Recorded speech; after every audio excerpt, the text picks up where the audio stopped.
Hey everybody, welcome to Money's No Object. I'm your host, Dylan Howell. This is episode number 181 of our YouTube channel and podcast, and I cannot be more excited to continue sharing with you guys personal finance topics that I think could be useful for you in your long-term financial journey. Today we are going to be talking about one specific aspect of having a high net worth, and that is being a millionaire. And we're going to talk about millionaires throughout the course of this week. Just so we can better understand what they are, better understand that goal or that standard of being a millionaire, and understand how people get there, understand what goes on. But today specifically, I want us to camp out for some time on what being a millionaire actually means, what that actually looks like in somebody's life. And hopefully this brings some context to the idea of being a millionaire and can maybe help you to better understand what this concept of being wealthy or being a rich millionaire or whatever means in the world today. Before we get started though, if you could go down below, hit the big red subscribe button, like this video, leave me any feedback in the comments down below and I'll be sure to respond to anything you leave down there. If you're listening on Apple or Spotify podcast, then be sure to subscribe and leave me a review on either one of those platforms. Follow me on social media at MNO with Dylan, and that's really good supplemental materials to all the things I'm putting out in these long form episodes on YouTube and the podcast every single day. And then if you need somebody to help you to create a financial plan that is specific to you and your family's needs and keep you accountable to that plan over the long term, then I can do that. Just go to my website, www.MNOwithDylan.com. Click on the Work with Dylan tab, and you can choose the financial coaching session type that would work best for you, and we can begin pushing towards your long-term financial goals together. So what's a millionaire, right? What is a millionaire? Well, today, the general definition of a millionaire is a person or a married couple whose net worth is greater than $1 million. $1 million in net worth. Now, you notice this is not $1 million of income. This is not having $1 million a year come in to you or your business. This is having $1 million in net worth. Okay, and under this classification, the number of millionaires globally has multiplied drastically over the past century. That is no surprise, from the stock market continuing to rise to the amount of innovation that has occurred over the last century. The number of millionaires in the United States has blossomed. And despite inflation and subsequently weaker buying power, the US dollar is the international measuring stick for qualifying millionaires. So even though there are millionaires in other countries, we typically use the dollar as the millionaire yardstick. Do you have $1 million US? And we kind of see that as the currency of choice when it comes to determining what a millionaire is. Now, according to a Spectrum Group Market Insights report, there were 11.8 million millionaires in the United States as of 2019. Now, whether this should apply to people with total assets over $1 million or to only people with liquid assets in excess of $1 million, the definition remains contested among members of high society. But overall, we are looking at 11.8 million people, right? Or 11.8 million people or married couples that have at least $1 million in net worth. And so this brings up the idea of, okay, well then what's net worth, right? We've talked previously about net worth, but let's rehash a bit exactly what it means when we say net worth. Well, your net worth, right, is the net amount that you and the assets that you own are worth after you pay off all of your liabilities. And so this means that what you own minus what you owe, okay? Or your assets minus liabilities. For those of you who have any type of accounting background, this is very similar to the accounting equation where you say assets minus liabilities is equal to shareholders' equity. Well, in the same way, assets minus liabilities from a personal standpoint is going to be equal to your net worth. And so if you have $1 million in assets, but you have $500,000 in liabilities, then you aren't technically a millionaire because your net worth does not exceed $1 million. Your net amount that you are worth is in that case only $500,000, is only $500,000. Not only this particular issue, there's also the issue that I alluded to a moment ago where people think that it needs to be your liquid assets. And when we say liquid assets, these are assets that are easily turned into cash. These are assets that are easily sold and turned into cash. And so this means that you have stocks, you have cash, you have different types of investment accounts that are equal to $1 million. Not you have a personal residence, because your personal residence does count towards your net worth. Your personal residence, if you have any equity in it, counts towards your net worth. Well, they're saying, okay, not that, just your liquid assets, just the things that can be easily turned into cash, like stocks, bonds, mutual funds, ETFs, investment accounts, anything like that, any cash that you may have, your bank accounts, all those types of things. But overall, what we are going to call a millionaire is somebody who has just a net worth over $1 million, a net worth of at or more than $1 million, including your personal residence, including some of the more illiquid things that you may run across, not just the liquid assets. Okay, so hopefully this clears it up just a bit for you. Now, how does it work being a millionaire? Like, what does this look like? Well, when considering whether someone is a millionaire, you typically have to consider, obviously, their net worth. And this is, like I said, your assets minus your liabilities. Well, this is a hypothetical summary of the total financial value of a person's balance sheet. So when I said, if you have some knowledge of accounting, the accounting equation, well, that accounting equation comes from the balance sheet in accounting. And the balance sheet in accounting gives you the idea of what a company owns and what they owe at any given point in time.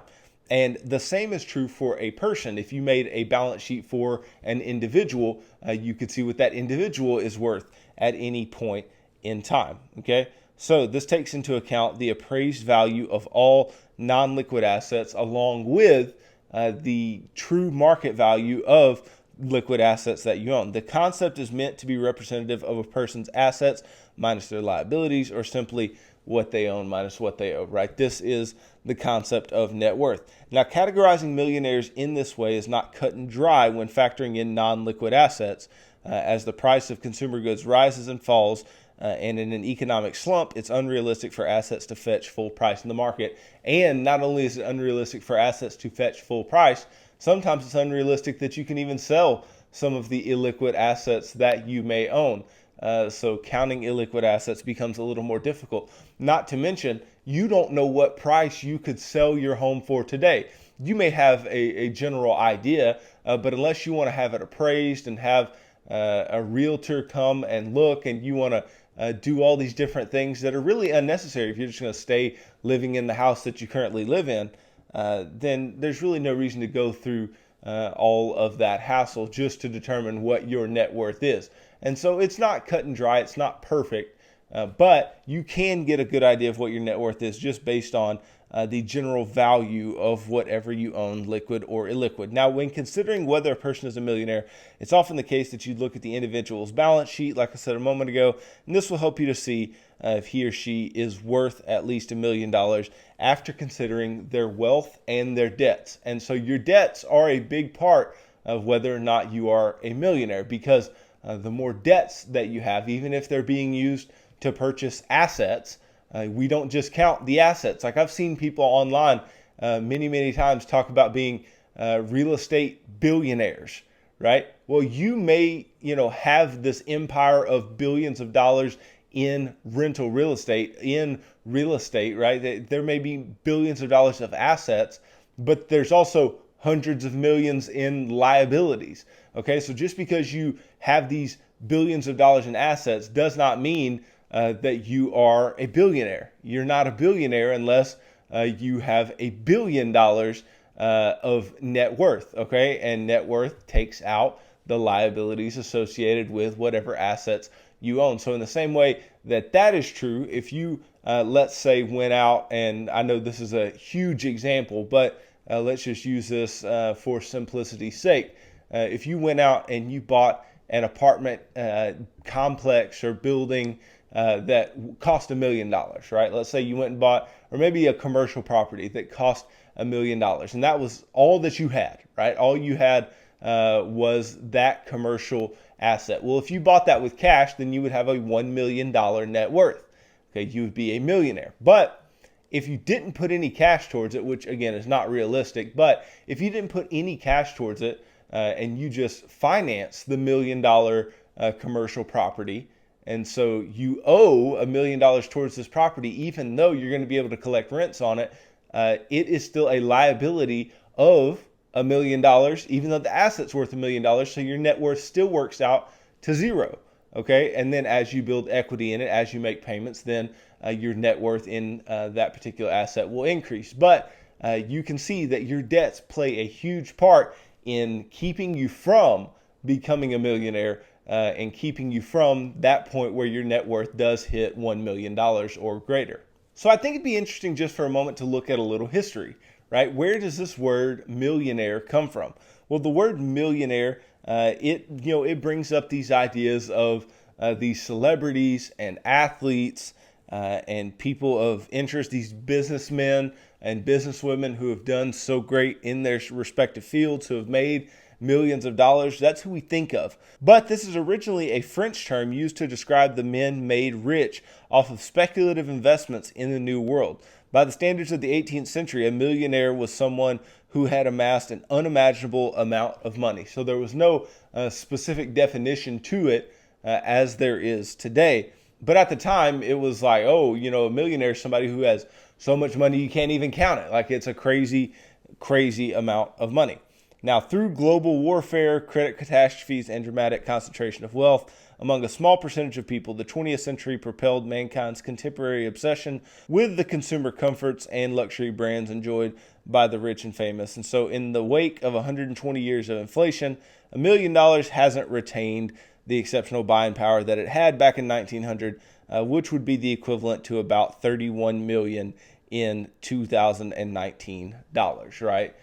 So what we're seeing here is that the value of the dollar has declined substantially over the years.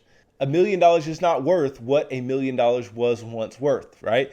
$1 million is worth far less than it was 120 years ago. It's a very different world than it was back then. And so this idea of being a millionaire is naturally going to be more common, right? Because if it's just based on an amount of net worth, and the dollar has been devalued since that point, well, then naturally it's going to be easier to amass that amount of wealth, that amount of money over the course of that 120-year period than it was way back when, right? So individuals now have a better swing at becoming millionaires than they ever have, but that also means that individuals now in becoming millionaires, being a millionaire just means less, right? It's not as valuable to be a millionaire. It's not going to provide as much utility to be a millionaire today as it would have been 100 years ago.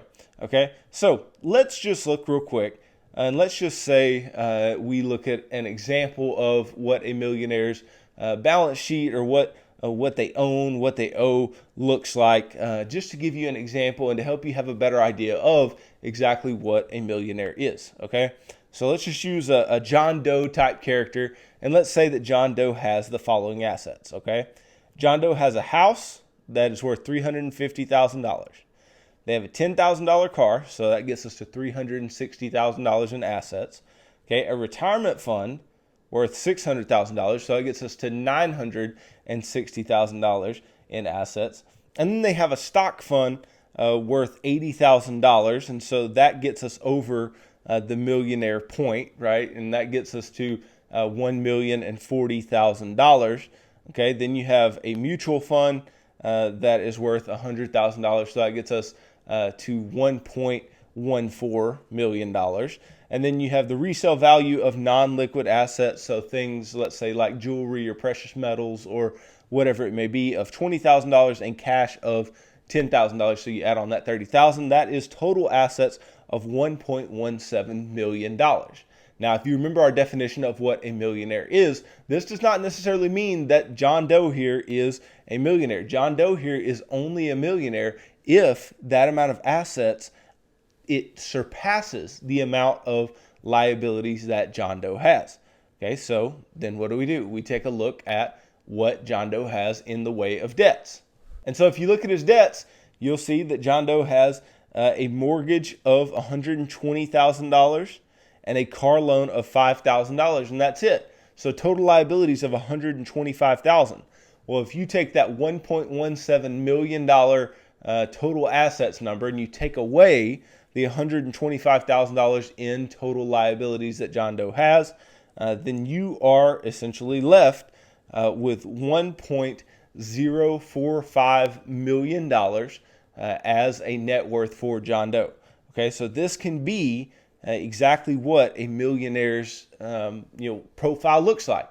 This can be what a millionaire looks like in real life. Now, according to what you own minus what you owe, right? You take that 1.17, you take out the 125, that gets us the 1.045. Now, despite these numbers, an opposing school of thought rejects John's classification as a millionaire, claiming that the value of his home, car, and personal belongings, such as clothing, electronics, or antiques, should not count. This approach to wealth classification and analysis espouses liquid assets such as cash, money market instruments, and marketable securities as the one true qualification for millionaire status. Like I said earlier, some people think that only if you have the liquid assets of $1 million or more, and that overtakes the amount of debt that you have by $1 million, then you will be a millionaire, but not by the classification that we are potentially using here. But it's just important to look and see what other people may call a millionaire and what some may not. Now, this methodology for calculating John's millionaire status assumes that John would be unlikely or unable to liquidate all his assets for cash, even if you wanted to do so. So John needs the house he lives in, the car he drives, and the clothes he wears each day, and thus he cannot readily liquidate these assets, which is not false, right? But it does not mean that those are not assets to him, because let's just say, for example, right? For example, if John needed some money, right? John needed cash. And you look at all this, John probably doesn't need cash. But let's just say John Doe here needed cash. John Doe could go into the equity that he has in his home, and he could take equity out in the way of cash, right? And the fact that he could take out that home equity line of credit, that home equity loan, shows you that that home is an asset for him, right? Even though it is illiquid in the way of selling it, right? It is not illiquid in the way of being able to turn it into cash in some way, shape, or form. Okay, so even though some may argue the liquid asset route is the way to go, because the biggest argument against that is the personal residence. Even if you count the personal residence, it is still useful. It can still be turned into cash, especially in the way of a HELOC. Now, furthermore, if we did want to just look at John's liquid assets, right, then you would go down the line in the millionaire profile that we laid out. We would go through his liquid assets, and we would say, okay, well, how much does he have in the way of liquid assets? Well, he's got a retirement fund, and that retirement fund is worth $600,000. He's got a stock fund, which is $80,000. He's got mutual fund of $100,000. He's got cash of $10,000, right? He has these things that can be turned into cash, especially once he retires, and that is what some would count towards his millionaire status. And even with those values, I mean, John would still be doing quite well to push towards millionaire status, but just might not be there if you're just counting liquid assets. But again, we are not, on this show at least, going to just count liquid assets. It's everything you own, all the assets you have, less all of the liabilities that you have, and that is going to be your net worth. Now, then what's the difference between a millionaire and a multimillionaire, right? Well, it seems quite straightforward, okay? It comes down to the numbers. As stated before, a millionaire is often defined as an individual whose net worth comes to $1 million or more, right? With a multimillionaire, we're talking about someone who has several million units of that particular currency, the dollar in this case, after their net worth is considered. So instead of just having 1 million, you have multi-millions of dollars, okay? Now, there is no consensus, okay, to whether or not John Doe that we just talked about is a millionaire. But one thing is certain, he doesn't have a huge amount of cash in the bank, right? He's got $10,000. Most of his money is in his house and in his investments, and that is extremely common of millionaires in America. Most millionaires in America do have a large amount of their money tied up in 401ks, IRAs, retirement accounts of those types, and their personal residence. That is where most people have their wealth. And there's nothing wrong with that. I mean, that is the normal standard, right? But the normal standard is not being a millionaire. The normal standard is not having $1 million in assets at all. The normal standard is definitely not having $1 million in assets over the amount of liabilities that you have, right? So even though being a millionaire is easier than it's ever been, even though the value of the dollar is less than it's ever been, even though we may only be taking into account liquid assets at some point, becoming a millionaire, by the definition that I'm giving, of just what you own minus what you owe, is still weird. It's still something that most people do not do. It's still something that is, a goal that many people do have, right? And many people even have the goal of the multi, right? And we'll talk more throughout the course of this week why the multi is probably a better goal than just the singular million. But the singular million is still a huge milestone in the financial lives of many people. And it is a milestone that many of us push towards. So just for a quick representation of the fact that $1 million is not worth what $1 million once was worth, right? For example, $1 million in today's dollars, in 2021 dollars, right, would have been roughly $1.54 million in equivalent dollars, right, in 2000. So just in a 21-year period, we have seen the value of our money get eaten away at quite a bit. And so now the $1 million that you might have, right, it would have been worth a whole lot more back just 21 years ago, which for many of us doesn't seem like that long. For some of us seems like an even shorter amount of time. And some people have been retired that entire time. And think about if you have a retirement nest egg and you have seen that the cost of living has gone up so much over the course of your retirement life that the amount of money that you had at retirement that seemed like something that was good and that was going to sustain you actually doesn't sustain you, right? This can be bad news for a lot of people. The cost of living has gone up. And if the inflation rate stays at about 2.5% for the foreseeable future, and many argue that inflation could spike due to the amount of money injected into the economy via the COVID-19 pandemic, then $1 million today will be $1.63 million in 2031. That means your nest egg would be worth about $600,000 less in 20 years, okay?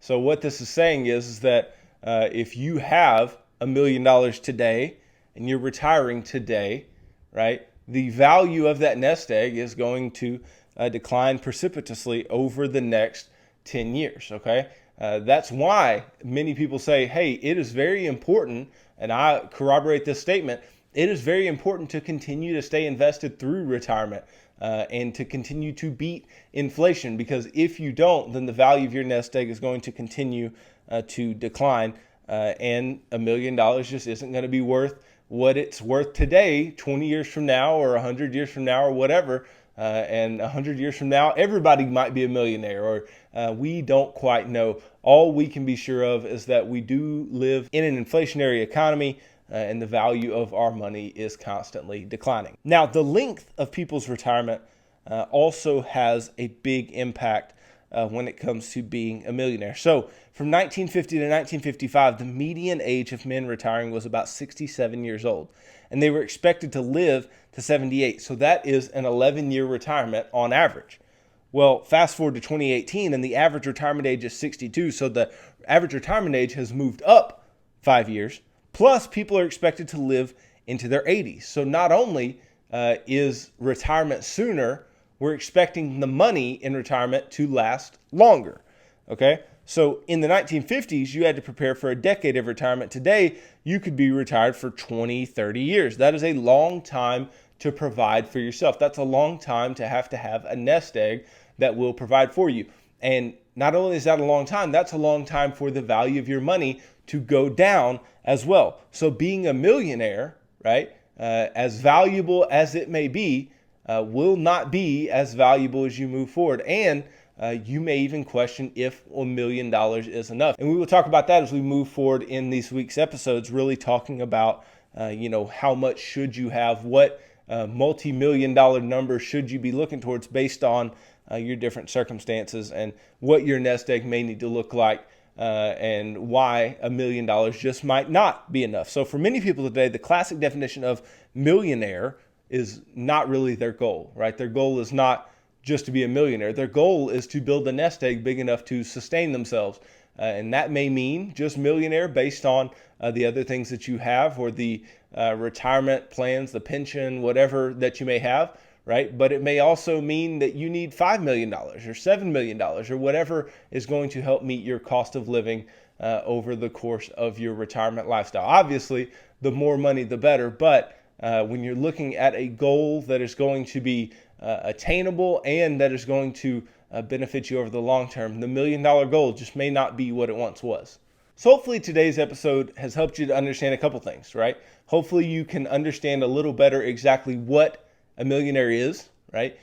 We talked about the definitions of being a millionaire and how we're going to stick to exactly what you own minus what you owe and not omit anything out of that definition, as some people may omit the illiquid assets that you own. We've talked about what it may look like to be a millionaire, what a specific example of being a millionaire may look like, and how some may argue that individuals in that situation are not millionaires, but I would stand by that is still a millionaire in our John Doe scenario. And we've also talked about how the cost of living and the length of retirement is really making the value of $1 million less and less over time. And so even though this is a huge milestone in our financial lives, even though, right, we really put a lot of stock in becoming a millionaire, right? Dave Ramsey does millionaire theme hours, right? Millionaire's a great goal. It's a great goal to have.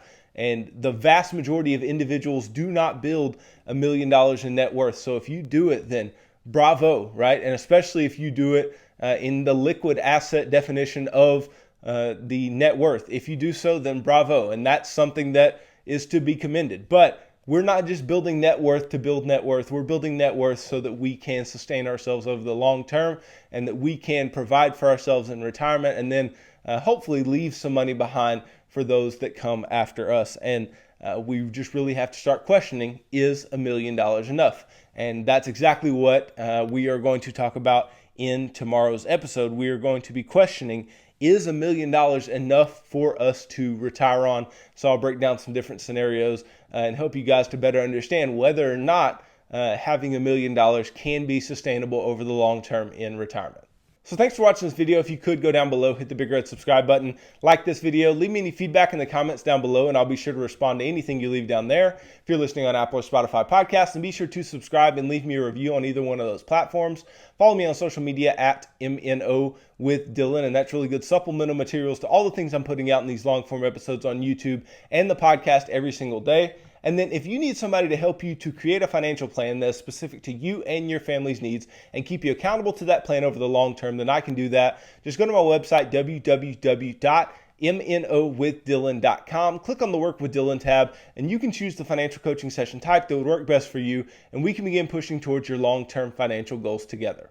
So thanks for tuning in to today's episode of Money's No Object. I'm your host, Dylan Howell. God bless.